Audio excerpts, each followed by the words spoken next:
arc-en-ciel et iris vous donnent le sourire. Popcorn. Cinéma, séries, livres, musique, vous êtes bien dans Popcorn, votre émission qui parle de pop culture. On se retrouve aujourd'hui pour une nouvelle thématique autour de la pop culture du passé, du présent et pourquoi pas du futur. Pour vous accompagner tout au long de cette émission, nous avons Léa. Bonjour Léa. Bonjour Marie. Et moi-même, Marie. Aujourd'hui, Léa, qu'est-ce que tu vas nous présenter ? Alors aujourd'hui, je viens avec un sujet qui va plaire aux fans de séries et aux fans de livres. Mais d'abord, je vais vous raconter un peu ma vie. Je vous promets que ça a un lien avec le sujet du jour. Alors, un dimanche de janvier, je ne savais que faire de ma journée, j'avais du temps à tuer, c'est faux, j'avais beaucoup de travail sur mon bureau, mais chut. J'ai donc eu l'idée d'aller sur Netflix me trouver une série à regarder.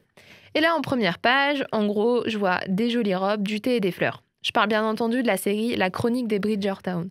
Bon, l'émission ne portera pas sur la série, donc je vais vous épargner les détails. Mais pour résumer, c'est un bon gros mélange de Gossip Girl, pour le côté ragot et relations amoureuses, et Downton Abbey, pour le côté Angleterre riche du 19e siècle. Bon, revenons à nos moutons. La série est pas mal, mais ce n'est pas un chef-d'œuvre. Ça mérite d'être vu et ça se regarde. Bon, surtout pour l'acteur qui joue le duc, lui, il est vraiment très beau. Donc j'ai tout regardé en une journée, 8 épisodes de 50 minutes, tous regardés en une seule et même journée. Autant te dire, Marie, qu'après, j'avais juste envie de boire du thé et de parler avec un accent british pendant tout le reste de ma vie. Donc là, tu dois te dire, ok Léa, elle est géniale ta vie. Ça fait 2 minutes qu'on a commencé l'émission, on connaît toujours pas ton sujet. Promis, j'y viens. Quelques jours plus tard, toujours la série en tête, j'étais vraiment obnubilée, surtout par le duc, je répète, mais j'avais vraiment que lui en tête. Je vais à la Fnac pour me trouver un livre pour me changer les idées. Je monte à l'étage dédié et là, qu'est-ce que je ne vois pas ? La Chronique des Bridgerton en livre. Eh ben oui, en fait, la série, c'est une adaptation de la série de romans portant le même nom. Alors, il me semble qu'il y a 8 romans en tout de la série, mais je ne suis pas sûre. Il me semble que c'est 8. Ouais. Et donc voilà, c'est ça mon sujet d'aujourd'hui. J'avais promis que j'y venais. Les adaptations de romans en série ou en film. Je sais, j'ai mis du temps à énoncer mon sujet, mais j'avais un peu envie de raconter ma vie.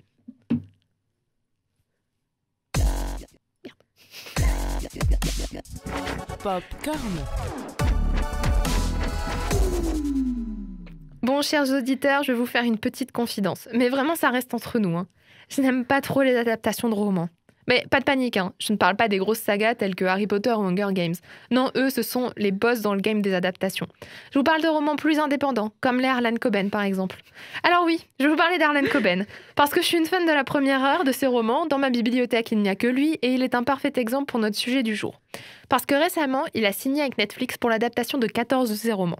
Je trouve ça quand même énorme, donc fallait quand même en parler. Sans compter 2 de ses romans qui ont déjà été adaptés en série pour TF1 et un autre pour le cinéma. C'est notamment Guillaume Canet qui l'a réalisé. Dans une réalité alternative, j'aurais été ravie de cette nouvelle. Quand je lis, j'adore m'imaginer ce que le roman pourrait donner au cinéma. Mais dans cette réalité-là, c'est mon pire cauchemar. Bah oui, comme je vous l'ai dit, j'aime pas les adaptations de romans.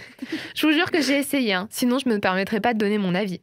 Mon roman préféré, toujours de Harlan Coben, Juste un regard, a été adapté en série pour TF1. J'ai été déçue. Forcément, on ne peut pas suivre le roman à la lettre. Malheureusement, moi, j'aimerais qu'on fasse ça. Bon, le but, c'était de vous faire apprécier tout ça. Donc si vous voulez découvrir l'univers d'Harlan Coben, sachez que sur Netflix, vous pouvez déjà retrouver 2 de ses romans en série qui s'appellent The Stranger et The Wood.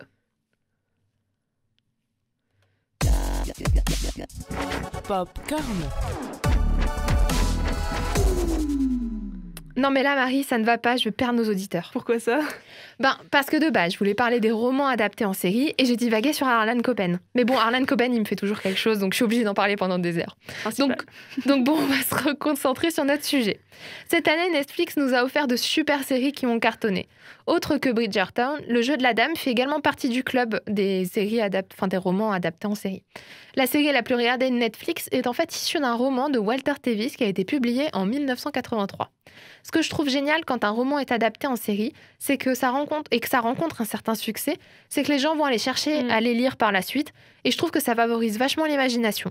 Je m'explique. Par exemple, je suis en train de lire Orgueil et préjugés. Je n'ai pas vu le film avec Keira Knightley, mais quand je le lis, c'est elle que j'imagine. Donc du coup, ça m'aide un peu.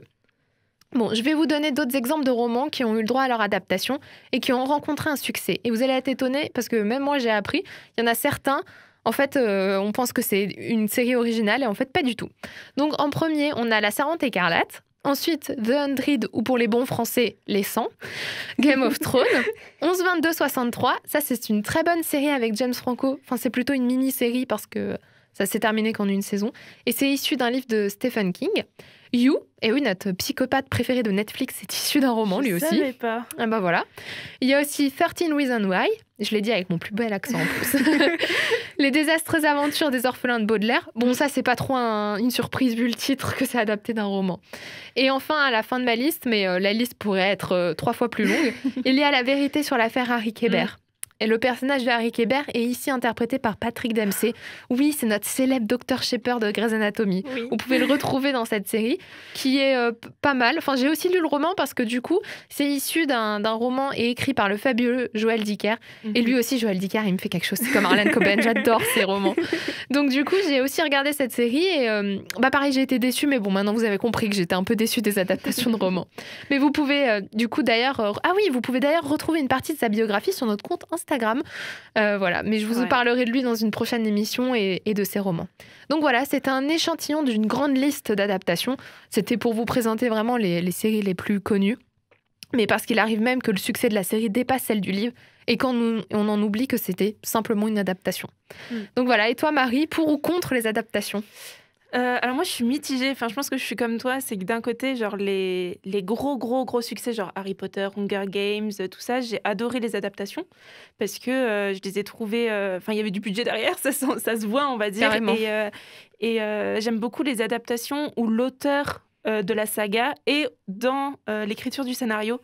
Parce que justement, en fait, il y a des choses, comme tu as dit, on ne peut pas tout mettre dans un film ou dans une série, mais il y a des choses importantes qui semblent importantes pour nous en tant que lecteurs, qu'elle va remettre ou qu'il va remettre dans le scénario de la série. Et du coup, ça empêche d'avoir une cassure, on va dire, au milieu de la série.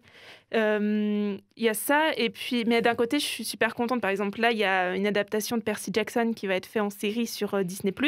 J'ai super hâte de la voir parce que Percy Jackson, c'est une saga littéraire que j'ai adorée. Et du coup, les films m'ont beaucoup déçue à l'époque. Le premier était génial, mais le deuxième m'a beaucoup déçue.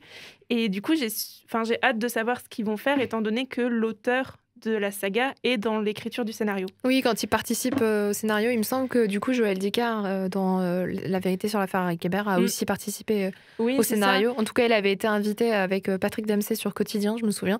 Donc, il avait participé. Harlan Coben, je sais que c'est sûr qu'il participe dans l'écriture des scénarios, parce qu'il a déjà écrit en fait 2 séries originales pour Netflix. Okay. Donc, c'est pas du tout issu de ses romans, mais lui a écrit le script. Donc, ils sont aussi retrouvés sur... voilà. Mais je les ai pas regardés, en fait, parce que... moi, j'ai vraiment... Mais je sais que c'est pas le cas de tout le monde. Il y a des gens qui aiment beaucoup. Moi, j'apprécie pas parce que je m'imagine... Voilà, un univers dans ma tête et en fait, je suis déçue quand je vois que c'est pas fait pareil. Alors, bien entendu, dans les séries, on peut faire plus de choses que dans les films parce que c'est plus long, vu que c'est des épisodes et pas juste un seul film. Mais même, par exemple, La vérité sur l'affaire Harry Kéber, j'ai même pas tout regardé. J'avais regardé, je suis arrivée à la moitié, mais en fait, chronologiquement, les événements n'arrivaient pas pareil. Et quand j'ai lu le livre, qui est plutôt conséquent, c'est un très gros livre. Oui, j'ai vu ça. Il fait plus de 800 pages, je crois. C'est vraiment un très gros livre. Les événements, en fait, chronologiquement, comment ils sont faits, ça prend tout son sens dans le livre.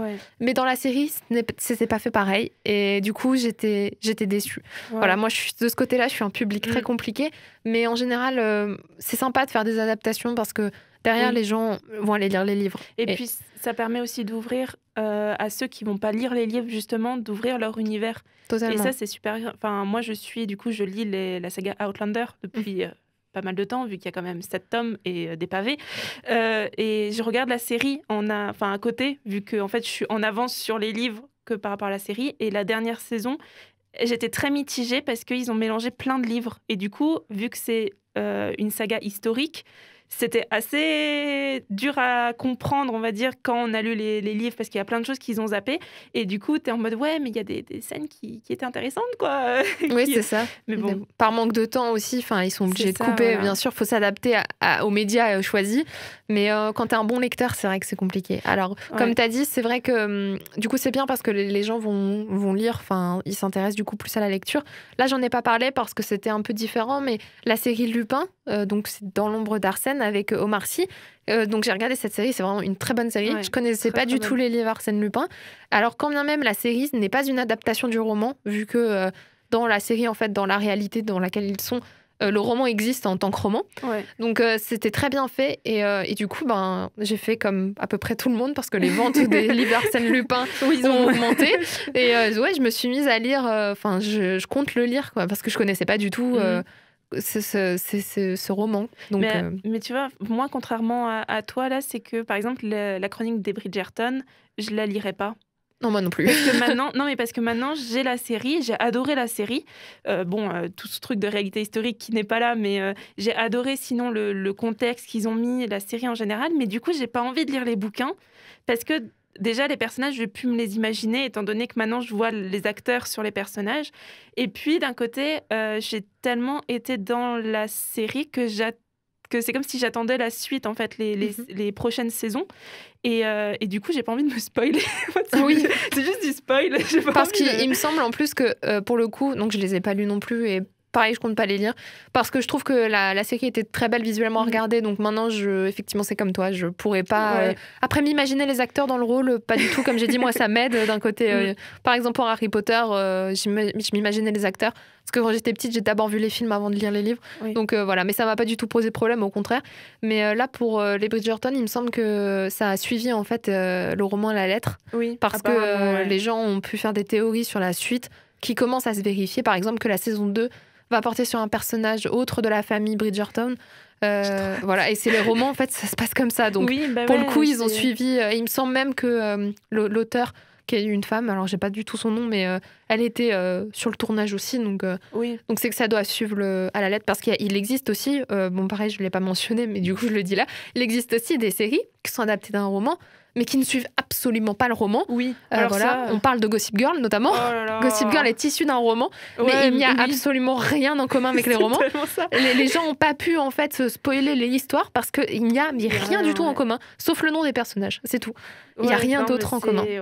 Oui, mais il y a ça aussi, des romans qui reprennent le nom des personnes. Là, par exemple, il y a aussi beaucoup de séries où maintenant ils écrivent les romans. Oui, c'est vrai. Par exemple, Riverdale, Elite, tout ça. Maintenant, tu as des livres qui sortent sur les préquels, sur qu'est-ce qui se passe pendant... J'ai beaucoup de mal aussi, parce que... Oui, ce principe-là est encore plus bizarre et plus différent. Mais c'est super intéressant de savoir et de se dire, tiens, un livre qu'on a aimé, peut-être qu'un jour, il sera adapté en série ou des choses comme ça. Et c'est pareil pour les dessins animés, adaptés maintenant en série. Enfin, par exemple, là, je parle des Wings parce que c'est la nouvelle série qui est sortie sur Netflix. Mais c'est intéressant de voir, en fait, un peu nos dessins animés d'enfants être remodelés en série. Alors, des fois, on est d'accord, des fois, on n'est pas d'accord.